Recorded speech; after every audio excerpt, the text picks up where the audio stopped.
শুক্রবার back through science সোসাইটির 32তম প্রতিষ্ঠা দিবস।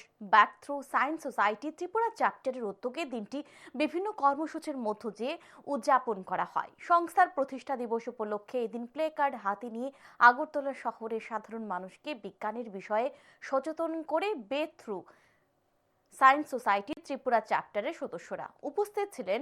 Back through science society Tripura চ্যাপ্টারের সম্পাদক তিলক চক্রবর্তী। তিনি জানান, বর্তমান সময়েও মানুষ কুসংস্কারের দিকে ধাবিত হচ্ছে। রোগ হলে মানুষ ডাক্তারের কাছে না গিয়ে ওঝা তান্ত্রিকের কাছে ছুটে যায়। তাই বিজ্ঞানের বিষয়ে মানুষকে সচেতন করার লক্ষ্যে 2 সপ্তাহ ব্যাপী বিভিন্ন কর্মসূচি হাতে নেওয়া হয়েছে।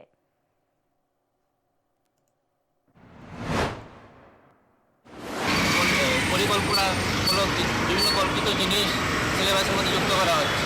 তাহলে আমরা সমস্ত বিজ্ঞান অনুরাগী মানুষকে আহ্বান করছি যে আপনারা একটি শক্তিশালী বিজ্ঞান আন্দোলন গড়ে তুলুন।